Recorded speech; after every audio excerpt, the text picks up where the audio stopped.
The origin of these two alchemical paintings is unknown, though they seem to be French and date from the late 17th, or more likely the 18th century. They appear to be painted in gouache on vellum and are about 24 inches square. The first presents us with a grotto and the second a fountain of the planets. The first image we will look at takes the form of a stylized grotto, such as was popular in early 17th century formal gardens. The walls of the structure are covered with coral and shells, forming a mosaic of pink and greyish-white squares, into which is set various niches. At the top we see the figure of Mercury standing on a globe or sphere set on a pedestal.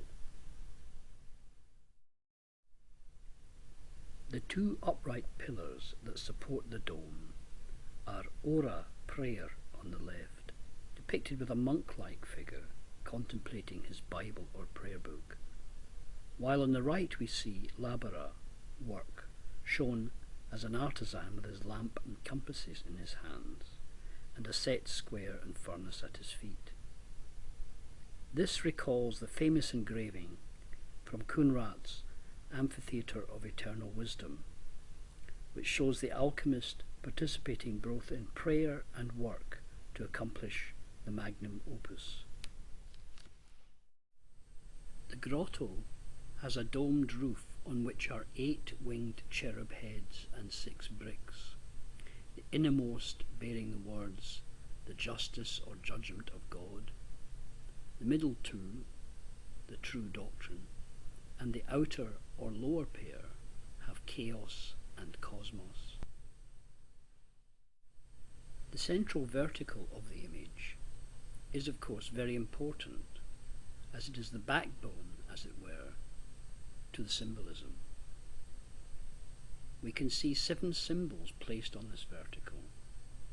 At the top is Mercury on his pedestal, while below that is a lunar crescent. Next we see the jewel of the golden fleece hanging from a pendant. Below, at the centre of the entire image, is a basin with a mound and 3 winged dragons, a red one on the left breathing fire, a grey one from above sending from its mouth a stream of water, while a third bluish grey dragon breathes out a flow of air. These are obviously dragons of the elements, but the dragon of earth is not depicted here. Below, in the archway opening out into the garden beyond, we see a knight or hero fighting a larger dragon. This recalls the conventional idea of St. George overcoming the dragon. We can presume this is a dragon of earth that must be overcome and transformed through alchemy. The 7th and lowest symbol is a little round fountain set within the niche of the grotto. Into this fountain, 2 birds each send from their beaks a flow of water.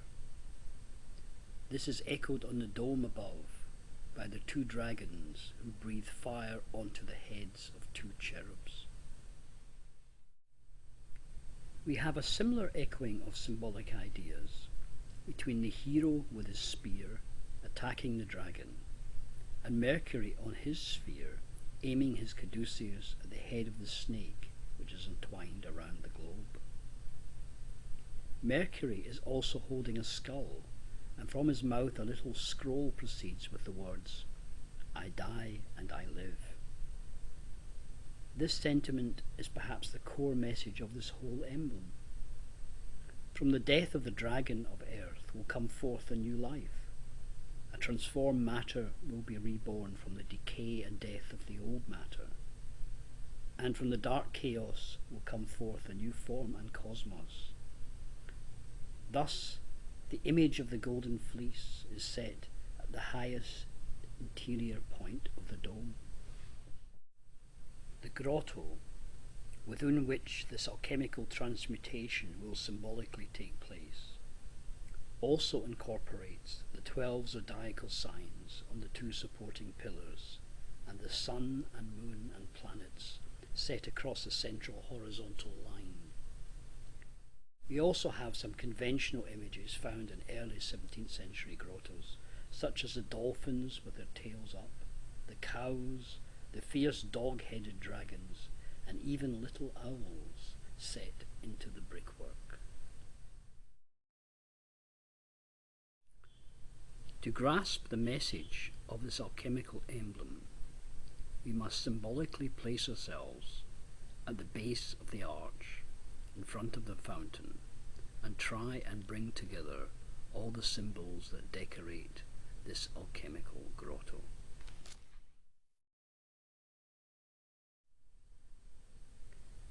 In another part of this alchemical garden, we see a semicircular walled space presided over by the planets, within which is a pool or fountain. On the wall above, the 7 planets are set on plinths in the order Saturn first on the left with his scythe and hourglass, Jupiter with his thunderbolts, Mars in armour with his sword, then the Sun at the centre. To the right of the Sun are firstly Mercury with caduceus, Venus holding her dog and a snake with her bird at her feet, then finally Luna, the moon, with a sceptre. All except Saturn and Venus hold out their crowns in submission to their ruler the Sun, while Venus gestures a similar submission through offering her snake. The Sun holds his orb in his right hand, signifying his dominion over the world, while in his left hand are seen shackles or leg irons, thus indicating that he can bind up any of the planets that stand against him. He stands serenely and looks down into the fountain.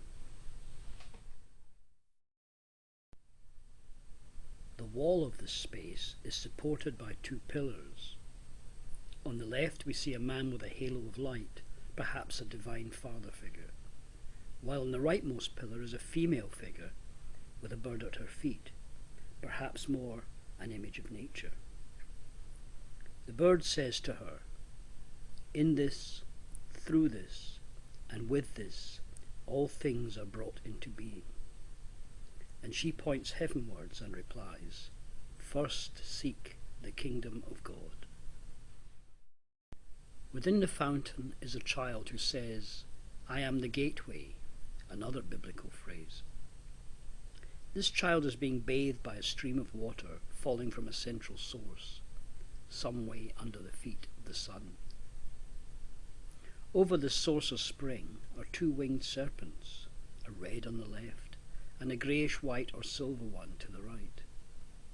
Together they support a banner on which is written, "There are 2 in one body." To the left is a caduceus similarly formed from a red and a silver-winged snake. On the right side we have a little ledge on which 3 unwinged snakes, a red, a white and a silver-grey, intertwine. Seen in totality, this image seems to ask us to look at the figure of the child in the fountain as the gateway into the alchemical mystery. It stands under the snakes, bearing the message that there are 2 in one body. The tincturing fountain is presided over by the 7 planets and supported by the spiritual and material world of nature.